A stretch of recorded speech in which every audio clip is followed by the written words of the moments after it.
Derek Warehime is a get the job done guy. I think we had 11 different starting lineups in our 14 games our first year at the University of Houston, and we went 13-1 and won the Peach Bowl and ran the football very effectively. Coach, you come from a Houston situation where, at least in your first year there, you're mixing and matching on the offensive line. And here you come at Texas with an All-American at left tackle, Connor Williams, a guy who made the freshman All-American team at center, Zach Shackelford. How different are those situations between Houston and Texas? Very, extremely different.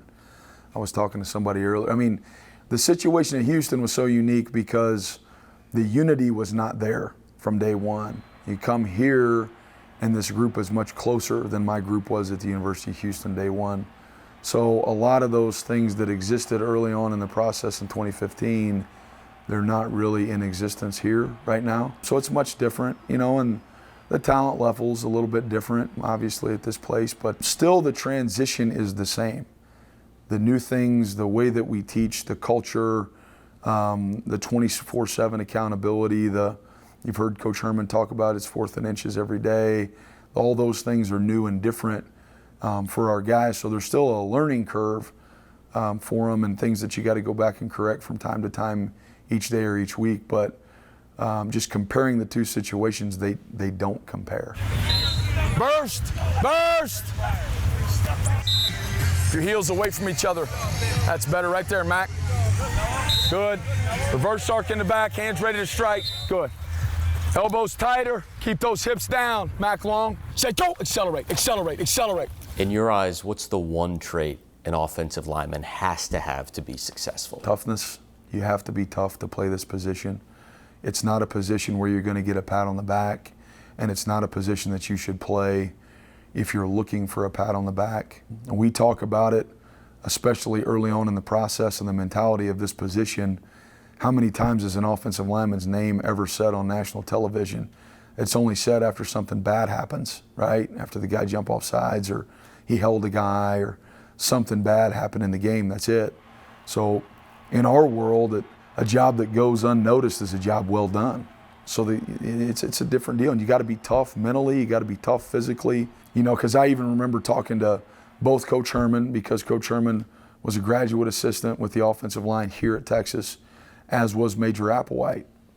And Major was close with those offensive linemen, but he had never been down during individual drills with the O-line before. And he said it was one of the most eye-opening experiences for him, because individual drills as an offensive lineman are live drills for everybody else. You don't get to go half speed and get these things done, and you have to hit people to get done what you need to get done and to get better at what you need to get better at. So if you're not a tough person mentally and physically, you're going to have a hard time playing this position and being any good at it. You've been known to tweet out playlists from practice, what the guys are listening to, which makes me feel old not recognizing half these names. Where do you draw the line as a coach between relating to today's player yet also enforcing that discipline? I think a lot of this comes down to your relationship with your players, because you have to be able to wear and show a bunch of different faces whenever you're dealing with your guys. And you can't be one guy all the time. So even if you have a rough moment in a workout or in a practice and there's some passionate coaching taking place and you're really working hard to motivate a guy and there's friction, once that event is over with, you've got to be able to get away from the chaos, come together, and have a grown-up conversation about things. I've had the worst of disagreement, so to speak, with a player on the field with his actions and been extremely passionate in the way things are being handled. But the second that whistle blows and practice is over, we're sitting there hugging on each other, loving on each other, just like we would after he had his first baby or after he got married. You know what I mean?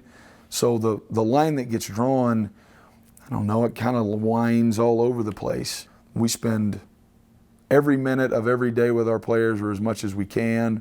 If we're not here with them, we're on the phone with them, or we're FaceTiming with them, or on the phone with their families or their girlfriends or whatever. So this is very family oriented in the way that we do things here, which is different than a lot of people. What was your first impression of Tom Herman when you met him? He's high energy. I mean, he's a very passionate guy, very smart.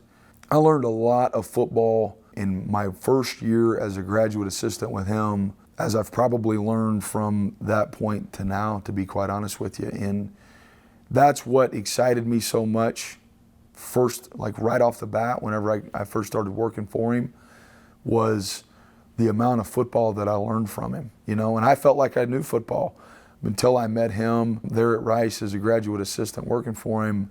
It was an eye-opening experience for me. And then just the way he operates on a daily basis, full of life, full of energy, wants to enjoy it, wants to have fun, but also, I mean, very hard worker, you know, very hard worker, and the mentality of nobody's going to outwork me, you know, so to speak. So very impressed.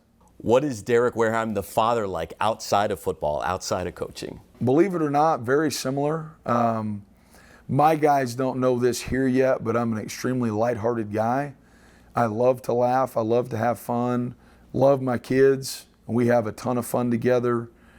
I mean, it's awesome just being able to spend time and be one of them. But at the same time, whenever there are things that need to be corrected, you've got to take your steps to correct the mistakes that are being made and move forward. Before we let you go, what are your goals for the offensive line here during the spring? We got to learn the system, speaking specifically about spring practice. And within that system, we have to learn the technique, we have to learn the language, and we have to understand the effort and everything that we have to do in order for each football play to be successful. But I'm excited about that process. We've already started that process, not practicing, but teaching, learning, you know, some technique type stuff, just teaching them how the movements work and the way we coach these things here. We got to get a base underneath us so we can then transition into the summer to where these guys can refresh, watch themselves on film throughout the summer, learn from the mistakes that are made throughout the summer, and then get ready to reinstall everything again going into training camp. But we just got to get a base underneath us and understand how the game is supposed to be played in our culture within our offensive system and how everything works. If we can get that done, then it'll be a successful spring.